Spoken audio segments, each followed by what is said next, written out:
Hai, senang bertemu dengan Anda. Saya Lintang, dan saya yang akan menjadi guide Anda selama animasi ini berlangsung.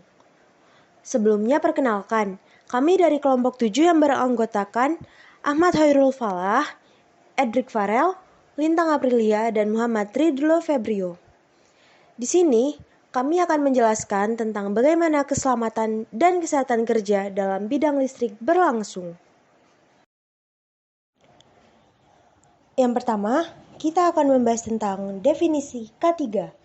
Menurut Peraturan Pemerintah Nomor 50 Tahun 2012, pengertian K3 atau keselamatan dan kesehatan kerja adalah segala kegiatan untuk menjamin dan melindungi keselamatan dan kesehatan tenaga kerja melalui upaya pencegahan kecelakaan kerja dan penyakit akibat kerja.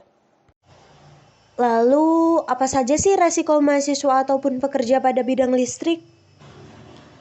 Yang pertama ada tersetrum. Tersetrum merupakan resiko terbesar pada mahasiswa maupun pekerja di bidang listrik. Hal tersebut dapat membuat seseorang kehilangan nyawa.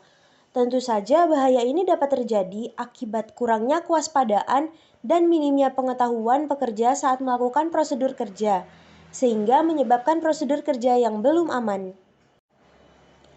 Lalu selanjutnya ada kebakaran. Listrik juga dapat menyebabkan arus pendek yang tentu saja dapat menyebabkan kebakaran atau bahkan ledakan. Ketelitian dan penggunaan alat yang proper dapat dilakukan untuk mengurangi resiko tersebut. Lalu yang terakhir ada kecelakaan dalam penggunaan alat.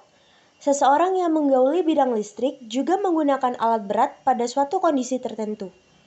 Penggunaan alat tersebut juga memerlukan SOP, seperti contoh penggunaan alat pemotong untuk memotong sesuatu yang tersangkut pada kabel listrik.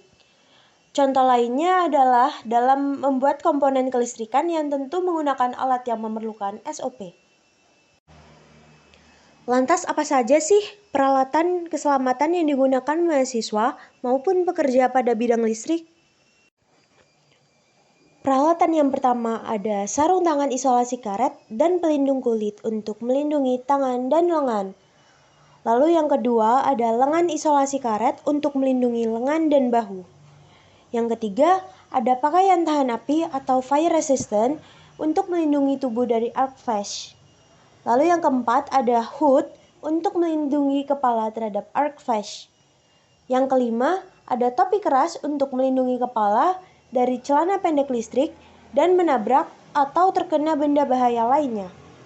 Yang keenam, ada kacamata pengaman dan pelindung untuk melindungi wajah dari benda terbang dan busur kilat. Lalu yang terakhir adalah safety shoes dan overshoes untuk melindungi kaki dan pekerja agar tidak langsung menyentuh tanah.